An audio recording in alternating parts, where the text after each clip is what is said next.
श्री शिवाय नमस्तु भयम। दोस्तों, जैसा कि आप सभी लोग जानते हैं कि 19 दिसंबर 2025 यानी शुक्रवार को पड़ रही है पौष महीने की अमावस्या तिथि। और दोस्तों, ये वह तिथि है जो पौष महीने में पड़ने वाली सबसे बड़ी तिथि है, क्योंकि ये शुक्रवार के दिन पड़ रही है और हमारे हिंदू धर्म में इसका बहुत ही बड़ा और विशेष महत्व होता है। पूज्य गुरु जी ने कहा है कि अगर कभी भी मौका लग जाए और पौष महीने की अमावस्या तिथि शुक्रवार को पड़ जाए तो आप लोगों को सिर्फ और सिर्फ एक चुटकी काले तिल वाला उपाय तो अवश्य ही करना चाहिए, क्योंकि इन दोनों तिथियों का संयोग बहुत ही कम आता है। इसी के साथ दोस्तों, गुरुजी ने कहा है कि जब भी पौष महीने की अमावस्या तिथि पड़े तो आप लोगों को सिर्फ एक चुटकी काले तिल वाला उपाय तो अवश्य करना चाहिए। यह उपाय इतना खास है कि अगर आपने सही मुहूर्त पर सही क्रिया अनुसार एक चुटकी काले तिल वाला उपाय कर लिया, जो प्राचीन काल के समय का महा उपाय है, तो मान के चलिए दोस्तों, महादेव जी के आशीर्वाद से आपके जीवन का कितना ही बड़ा दुख हो उससे आपको मुक्ति मिल जाएगी। आपकी कोई भी मनोकामना हो, मान लीजिए आप नौकरी की तैयारी कर रहे थे तो आपकी नौकरी लग जाएगी, आपका बंद पड़ा चल पड़ेगा। और दोस्तों, आप जिस बीमारी से आप बहुत दिनों से परेशान थे, उस बीमारी से आपको मुक्ति मिल जाएगी। आपके जीवन में धन आना शुरू हो जाएगा, आपके जीवन में धन आने के नए नए रास्ते खुल जाएंगे। और मान के चलिए दोस्तों, फिर आपको किसी भी प्रकार की परेशानी का सामना नहीं करना पड़ेगा। इसीलिए दोस्तों, 19 दिसंबर शुक्रवार के दिन आप लोगों को इस वाले उपाय को जरूर कर लेना है। भले ही आपने पूरे साल भर इस उपाय को ना किया हो, पर अगर आपने इस पौष महीने में पड़ने वाली शुक्रवार अमावस्या तिथि के दिन इस वाले उपाय को कर लिया तो आपको इस उपाय को करने का वह फल मिलेगा जिसकी आपने कभी कल्पना भी नहीं करी होगी। इसीलिए आप लोग इस हल्दी वाले उपाय को एक बार जरूर कर लेना, ताकि आप लोगों के हाथ से यह मौका ना जा सके और आपको इस उपाय को करने का फल मिल सके। दोस्तों, यह उपाय पंडित जी ने अपनी अभी की ही शिव महापुराण की कथा में बताया है, जो इस उपाय को आज हम आपको बहुत अच्छे से समझाने वाले हैं। इस वीडियो को देखने के बाद इस उपाय को समझने के लिए आपको कोई वीडियो को देखने की जरूरत नहीं पड़ेगी।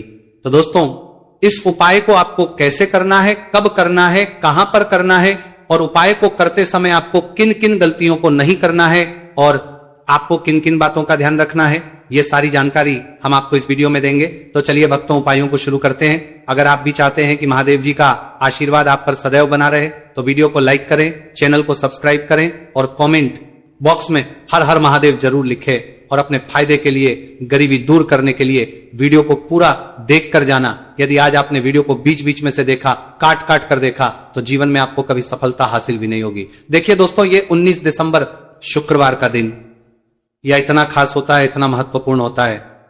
देखा गया है कभी कभी बड़े बड़े पूजा पाठ अनुष्ठान से जो मनोकामना पूर्ण नहीं होते, वो 19 दिसंबर शुक्रवार अमावस्या तिथि के दिन एक छोटे से उपाय करने से ही आपकी मनोकामना पूर्ण हो जाती है। अब हम समझते हैं इस वाले उपाय को हमें करना किस है। इस एक चुटकी काले तिल वाले उपाय को हमें पौष महीने के शुक्रवार के दिन करना किस समय है। तो देखिए, इस उपाय को करने का जो समय है वह सुबह का समय है और शाम का समय भी है। अब देखिए, यहां पर हम मुख्य रूप से सुबह का समय नहीं बोलेंगे, क्योंकि 19 दिसंबर शुक्रवार अमावस्या तिथि का दिन है और इस दिन प्रदोष काल के समय का बहुत महत्व होता है। बाकी अगर सुबह के समय भी करेंगे तो भी अच्छा होगा, उसमें कोई भी दिक्कत वाली बात नहीं है। तो चलिए जानते विशेष उपाय के बारे में। लेकिन उससे पहले प्रार्थना, अगर आप इस चैनल पर नए हैं तो आप इस वीडियो को लाइक करें, चैनल को सब्सक्राइब करें और कमेंट बॉक्स में आप अपनी राशि या अपना नाम जरूर डाल दें, क्योंकि हम राशि से जुड़ा भाग्य भी बताते हैं और भाग्य में चल रही परेशानियों को दूर करने के लिए वो आसान से आसान उपाय भी बताते हैं। तो चलिए अब हम अपने सबसे पहले उपाय की बात कर लेते हैं। तो चलिए बात करते हैं हमारे पहले उपाय की। देखिए, उपाय के लिए आपको 2 दीपक लेने होंगे। दोनों ही दीपक आप मिट्टी के भी ले सकते हैं और दोनों ही दीपक आप शुद्ध आटा मढ़कर उनके भी तैयार कर सकते हैं। अब दोस्तों, दोनों ही दीपक के अंदर आपको शुद्ध घी का प्रयोग करना होगा और एक दीपक के अंदर आपको गोल रुई की बाती का प्रयोग करना होगा और एक दीपक के अंदर आपको लंबी बाती का प्रयोग करना होगा। लंबी बाती वाले दीपक के अंदर आप मौली वाला जो धागा आता है कलावा का, उसकी बाती का प्रयोग भी आप लंबी बाती वाले दीपक के अंदर कर सकते हैं। 2 दीपक वाला यह चमत्कारी उपाय केवल शुक्रवार अमावस्या तिथि की रात्रि में ही किया जाता है, इसीलिए आपको इस उपाय को बहुत ही ध्यान से समझना। इसी के साथ में आपको एक चुटकी काले तिल के दाने लेना है और इसी के साथ में आपको मात्र एक चुटकी हल्दी भी लेनी होगी।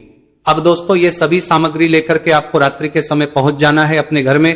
जहां कहीं भी तुलसी जी का पौधा, तुलसी माता का निवास स्थान है, वहां पर देखिए दोस्तों, सबसे पहले तो आपके पास जो एक गोलबाती का दीपक है उसे आपको तुलसी जी के वहां पर प्रज्वलित करना है। दीपक को प्रज्वलित करते समय आपको ओम नमो भगवते वासुदेवाय इस मंत्र का 11 बार जाप कर लेना है। अब देखिए दोस्तों, आप जो एक चुटकी काले तिल के दाने लेकर के आए हैं उन्हें आपको अपने सीधे हाथ में रखना है, और जो आपने गोलबाती वाला दीपक प्रज्वलित किया है माता तुलसी जी के वहां पर, उसके ऊपर से आपको इन एक चुटकी काले तिल को घड़ी की दिशा में घुमाना है। आपको अपना नाम और अपनी गोत्र को बोल देना है, और फिर आपको इन काले तिल को उस जलते हुए दीपक के अंदर डाल देने हैं। देखिए, काले तिल भगवान विष्णु के पसीने से उत्पन्न हुए हैं, और जब भी हम ये दीपक की रात्रि में प्रज्वलित करते हैं तो इससे हमें हमारे कर्ज में राहत मिलती है, हमारे जीवन में धन प्राप्ति के नए नए मार्ग खुलते हैं, हमारा अगर कोई भी कार्य रुका हुआ है तो वह भी परिपूर्ण होता है। देखिए, गोल बाती का जो दीपक है, विशेषकर हम माता तुलसी के वहां पर भगवान विष्णु और माता लक्ष्मी के निमित्त प्रज्वलित कर रहे, इस प्रकार से आपको यह दीपक प्रज्वलित कर देना है। अब जो आपके पास लंबी बाती का दीपक है, एक चुटकी हल्दी है, तो इससे आपको लेकर के पहुंचना है अपने घर के मंदिर में। आपके घर के मंदिर में माता लक्ष्मी की जो भी प्रतिमा की मूर्ति है उनके सामने सबसे पहले तो आपको ये लंबी बाती का दीपक रखना है, फिर आपको दीपक को प्रज्वलित कर देना है। दीपक को प्रज्वलित करते समय आपको ओम महालक्ष्मी नमः इस मंत्र का जाप करते रहना है। अब दोस्तों, आपके पास जो एक चुटकी हल्दी है उसे आपको सीधे हाथ में रखना है, और इस एक चुटकी हल्दी को आपको उस दीपक के ऊपर से 11 बार घड़ी की दिशा में घुमाना है, और आपको महालक्ष्मी मंत्र का जाप करते रहना है, और इस एक चुटकी हल्दी को आपको उसे दीपक के अंदर डाल देना है। देखिए, एक चुटकी हल्दी वाला जो दीपक है आपके जीवन से दुर्भाग्य को समाप्त करता है, माता लक्ष्मी की आपको कृपा प्राप्त करवाएगा, धन प्राप्ति के आपके जीवन में नए नए मार्ग बनाएगा। देखो, अगला उपाय है वह भी बहुत ज्यादा खास है। तीनों उपाय को आप जरूर सुनना, क्योंकि जो आपको अच्छा लगे वह उपाय आप कर सकते हैं। देखिए, इस उपाय के लिए आपको 2 हरी इलायची लेनी होगी। हरी इलायची आपको साबुत लेनी है, खंडित नहीं होनी चाहिए। और इसी के साथ में आपको मात्र थोड़ा शहद लेना है। शहद आपको मात्र आधा चम्मच या फिर उससे भी कम ले लेना है, और इसी के साथ में आपको एक दीपक ले लेना है। दीपक चाहे तो मिट्टी का भी ले सकते हैं, और आप चाहे तो शुद्ध आटा मढ़कर उसका दीपक भी आप तैयार कर सकते हैं। इस दीपक के अंदर आपको मौली का जो धागा आता है कलावा का, उसकी बाती का प्रयोग करना होगा, यानी कि इस दीपक के अंदर आपको लाल रंग की बाती का प्रयोग करना होगा, और इस दीपक के अंदर आपको शुद्ध घी का प्रयोग करना होगा। अब ये सारी सामग्री लेकर के आपको अपने घर में जो भी मंदिर है वहां पर पहुंच जाना है, और आपको माता लक्ष्मी के किसी भी स्वरूप के सामने बैठ जाना। अगर माता लक्ष्मी की फोटो है, माता लक्ष्मी की प्रतिमा है, तो उनके सामने आपको बैठ जाना है। अगर माता पार्वती की प्रतिमा है तो उनके सामने आपको बैठ जाना है, यानी कि किसी भी माता के स्वरूप के सामने आपको बैठ जाना है। अब देखिए, सबसे पहले तो आपको माता रानी के सामने थोड़ी सी चावल की ढेरी बना देनी है, यानी कि थोड़े से अक्षत के दाने आपको माता रानी के सामने रखना है। उसके बाद आप जो एक दीपक लेकर के गए हैं, उस दीपक को आपको उन्हीं चावल के दानों के ऊपर रख देना है, और फिर इस दीपक को आपको माता के सामने प्रज्वलित कर देना है। देखें, इस दीपक को प्रज्वलित करते समय आपको ओम महालक्ष्मी नमः इस मंत्र का लगातार जाप करते रहना है।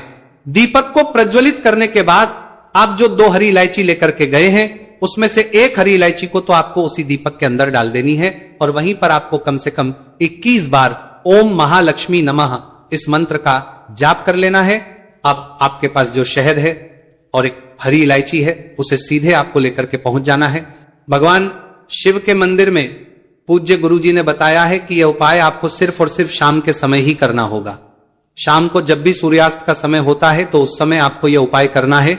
लेकिन सबसे पहले तो आपके पास जो एक हरी इलायची है उसे आपको उस शहद के अंदर अच्छे से डुबो देना है, यानी कि शहद का लेपन उसे हरी इलायची के ऊपर चारों तरफ आपको कर देना है। अब ये जो शहद से युक्त हरी इलायची है इससे आपको भगवान शिव शिवलिंग पर अर्पित कर देनी है, और आपको वो श्री शिवाय नमस्तु भयम इस मंत्र का लगातार जाप करते रहना है। फिर इसके बाद आपको 1 लोटा जल भी अपने साथ लेकर के जाना है, तो ये 1 लोटा जल भी आपको धीरे धीरे शिवलिंग पर समर्पित कर देना है, और आपको श्री शिवाय नमस्तु भयम इस मंत्र का जाप करते रहना है। फिर इसके बाद आपको अपने घर आ जाना है। इस प्रकार से आपको यह उपाय कर लेना है। तो चलिए दोस्तों जान लेते हैं गुरुजी द्वारा बताए दूसरे उपाय के बारे में। देखिए, इस उपाय के लिए आपको लेना है 11 चावल के दाने।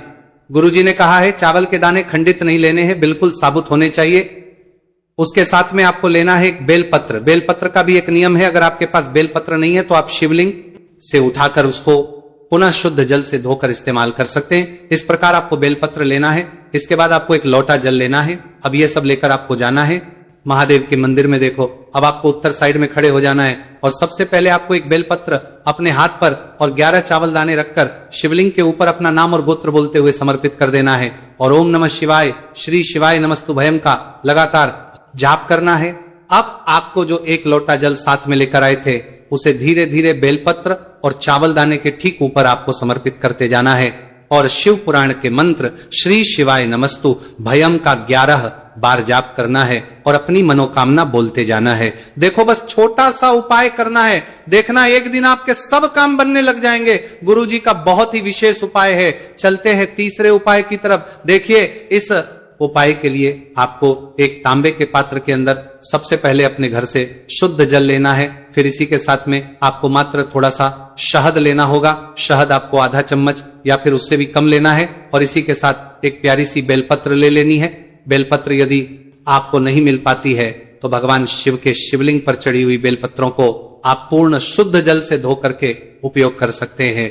और बेलपत्र जो है वह कहीं से भी कटी फटी खंडित नहीं होनी चाहिए। अब ये तीनों सामग्री लेकर के सीधे आपको पहुंच जाना होगा भगवान शिव के मंदिर में। यह उपाय सुबह से लेकर के शाम तक किसी भी समय कर सकते हैं। देखिए, सबसे पहले तो आपके पास जो शहद, उससे आपको अपने सीधे हाथ की चिट्ठी, उंगली के जो पास वाली उंगली होती है, अनामिका उंगली, उसमें थोड़ा सा शहद आपको लेना है और इससे फिर आपको शिवलिंग पर जहां माता अशोक सुंदरी का स्थान होता है वहां पर आपको ओम का निर्माण करना है। लेकिन जलाधारी के बिल्कुल बीच में जो स्थान होता है उसे माता अशोक सुंदरी का स्थान कहते हैं और इसी स्थान पर आपको शहद से ओम का निर्माण करना है। अब दोस्तों, आपके पास जो एक बेलपत्र है उसे आपको अपने सीधे हाथ की हथेली रखना है और महादेव से आपको अपनी विशेष मनोकामना, आपके जीवन में जो भी संकट चल रहे हैं, जो भी समस्याएं चल रही हैं, जो भी जीवन में दुर्भाग्य बना हुआ है, आप अपने किसी भी कार्य में सफल नहीं हो पा रहे हैं, तो जिस भी प्रकार की आपकी समस्या है उसे दूर करने के लिए आपको महादेव से प्रार्थना कर लेनी है। और फिर ये जो एक बेलपत्र है इससे आपको शिवलिंग पर माता अशोक सुंदरी वाले स्थान पर समर्पित कर देनी। देखिए, जहां पर आपने ओम का निर्माण किया है उसी के ऊपर आपको ये बेलपत्र भी समर्पित कर देनी है। देखिए, बेलपत्र की चिकनी साइड का हिस्सा शिवलिंग से स्पर्श होगा और इसकी जो डंडी है वह आपको जलाधारी की ओर रखनी है। बड़ी पत्ती वाला भाग शिवलिंग की तरफ रहेगा। इसी प्रकार से आपको यह बेलपत्र समर्पित कर देनी है। अब दोस्तों, आपके पास जो एक जल का पात्र है उसमें से थोड़ा सा जल तो आपको बेलपत्र की जो आगे वाली पत्ती है उस पर आपको समर्पित करना है और आपको श्री शिवाय नमस्तुभयम इस मंत्र का जाप कर लेना है। फिर उस पात्र के अंदर जो जल बचेगा उसे पूरा आपको भगवान शिव के शिवलिंग पर धीरे धीरे समर्पित करते जाना है और लगातार आपको शिव महापुराण के मूल मंत्र श्री शिवाय नमस्तुभयम इस मंत्र का जाप करते रहना है। गुरुजी ने कहा है कि जल आपको इतने धीरे धीरे समर्पित करना है कि जल समर्पित करते हुए आप कम से कम 11 बार श्री शिवाय नमस्तुभयम या फिर ओम नमः शिवाय इस मंत्र का जाप कर सके। फिर इसके बाद वापस आपको अपने घर आ जाना है। इस प्रकार से आपको ये उपाय कर लेना है। आप देखेंगे कि आपकी सभी मनोकामनाएं अवश्य ही पूरी होंगी। ये उपाय आपको अवश्य करने हैं। यदि आपके जीवन में आर्थिक संकट बहुत अधिक हो रहे हैं, धन की समस्या लगातार जीवन में बनी हुई है, एक एक रुपयों को प्राप्त करने के लिए आपको बहुत अधिक मेहनत कर रहे हैं, तो आज रात्रि में सोने से पहले आपको ये एक चमत्कारी दीपक का उपाय अवश्य करना है। या फिर यदि आपका जो व्यापार है, बिजनेस है, दुकान है, वो अच्छे से नहीं चल पा रही है, तो आज रात्रि में विशेष दीपक का उपाय आपको अवश्य करना चाहिए। देखो दोस्तों, दीपक हमारे घर में सभी नकारात्मक शक्ति को बाहर करता है। यह उपाय आपको साल में केवल एक बार करने का ही मौका मिलता है। देखिए, इस उपाय के लिए आपको तुलसी जी की जो सूखी लकड़ी होती है उसे ले लेना है। देखिए दोस्तों, यदि आपके पास पुरानी तुलसी जी की लकड़ी है तो उसे आप ले सकते हैं, और यदि आपके घर में तुलसी जी जो लकड़ी है वो सूखी हुई है तो उसकी लकड़ी आप तोड़ करके इस्तेमाल कर सकते हैं। लेकिन आपको ध्यान रखना है कि सूर्यास्त से पहले पहले ही आपको ये जो तुलसी जी की लकड़ी है इसे अवश्य ही तोड़ लेना है। तो इस उपाय के लिए आपको सबसे पहले तो एक मिट्टी का दीपक लेना होगा, चाहे तो आटे का दीपक भी ले सके, क्योंकि आटे का दीपक सभी दीपक में सर्वोत्तम माना गया है। इस दीपक के अंदर आपको शुद्ध घी का प्रयोग करना होगा और इससे दीपक के अंदर अपने जो तुलसी जी की लकड़ी ली है उसे भी रख देना है। लेकिन ये जो तुलसी जी की लकड़ी है इसमें आपको चारों तरफ अच्छे से घी लगा लेना है। देखिए गुरुजी ने बताया है कि जो तुलसी जी की लकड़ी है यदि आप उपाय करते हैं और बहुत ही शीघ्रता से जल जाती है तो इसके लिए आपको एक कार्य करना है। आपको थोड़ी सी रुई ले लेनी है और उस रुई को आपने जो तुलसी जी की लकड़ी ली है उस पर अच्छे से चारों तरफ लपेट देनी है। तुलसी जी की लकड़ी के ऊपर रुई लपेटने के बाद इसे आपको पूरा घी के अंदर डुबो लेना है। अब इसे आपको बाती के रूप में प्रयोग करना है। अब दोस्तों इस दीपक को आपको प्रज्वलित यहां करना है। तो इस दीपक को आपको या तो भगवान विष्णु के सामने प्रज्वलित करना होगा या फिर आपको भगवान श्री राम के सामने प्रज्वलित करना होगा या फिर भगवान कृष्ण के सामने, यानी कि भगवान विष्णु के जो भी अवतार है उनके सामने आप ये दीपक प्रज्वलित कर सकते हैं। या फिर आप इससे दीपक को माता तुलसी जी के सामने भी प्रज्वलित कर सकते हैं। पूज्य गुरु जी ने बताया है कि जो भी व्यक्ति इस प्रकार से तुलसी जी की डंडी से दीप दान कर देता है उसके जीवन में कभी भी धन की समस्या नहीं होती है। इसीलिए आपको ये पूरे साल में केवल एक बार ही मौका मिलता है। इस उपाय को करके देखना, आपकी सभी इच्छाएं जरूर पूर्ण होंगी। ये जो उपाय है रात्रि में सोने से पहले करना।